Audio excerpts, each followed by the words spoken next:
So this is Ben at Black Bear Family Farms, and you know, I see all these videos with people who have chickens and you know how they're handling the winter, and you know, people, and let's just say in zone 6A and higher, where there's still grass, where there's a light snow, or they just don't have as many birds as I have with a chicken yard. Here in Idaho, it is weird. Our weather is just incredible. We had this horrible cold early in the month, and now here it's the last day of January and we're in the 40s. And I just want to show people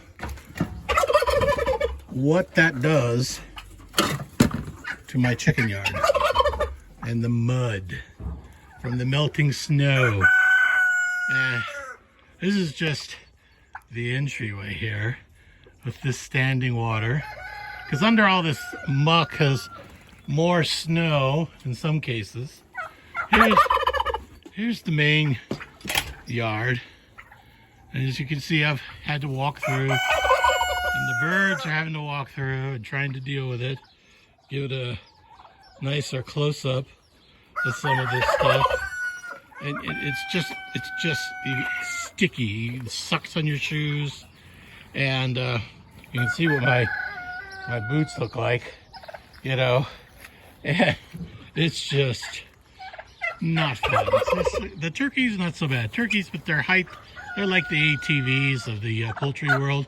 They can move around, but the chickens, especially if they have short legs, you know, not so much. They they don't like it. The other ones who don't mind it so much, of course, are the ducks. They're in the background there, and they just love the little pools of water that come along.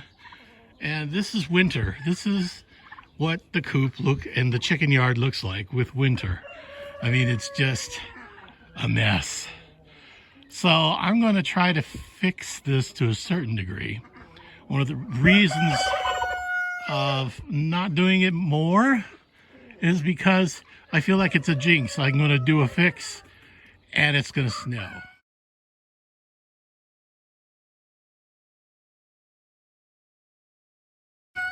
Or it's going to rain. So that's one of those catch-22s of keeping the birds happy and healthy. And of course, one of the other issues with this warmer weather for this time of the year is predators. And predators waking up, we're normally kind of half hibernating. I don't know if you can see all those feathers? We have a raccoon issue. I have a raccoon who's taken out at least 6 of my girls, and it's not nice to lose them like that. And especially when they just kind of chomp off the head. Again, look at this mud. Oh, sorry. Yeah, I stepped on somebody. But you can kind of see inside of that coop. Again, feathers. Because what does this raccoon do? He drags it in there, and that's where he eats it. Of course, this happens at night. Sometimes we hear the commotion, sometimes we don't.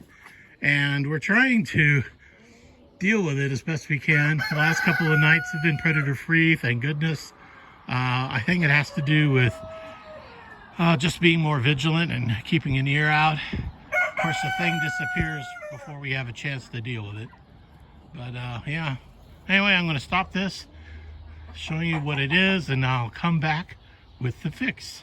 Okay, so it's been about half an hour or so, and I'll show you what I've done. One, I've cleared the walk, and you can see all the nasty muck I had to get out of there.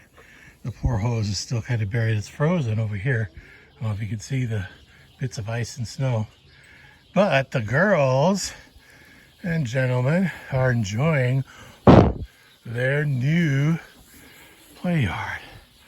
And as you can see, I've put out straw on top of all this mud, so they don't have to walk into it and sink into it. Now, you can see up here, they're already enjoying it. This is 3 bales of straw, just to give you an idea how much I put down. And you can see they're having a ball, working in it, scratching in it, and all the way down. Kind of walk down here and show you. So I have to admit, part of this is so that I don't have to walk in it. So that's why the main walkway, but also, you know, for them. And I threw it under the A-frames. And when I broke up the bales, I just had chunks of the bale. You know, I had my fork and I tossed that. And the girls do the spreading themselves through all their scratching and pecking. And they break up those big old pads and scratch and move the straw around. And as you can see, the ducks are still over there in the puddles. They're happy with that. But the girls are definitely enjoying this.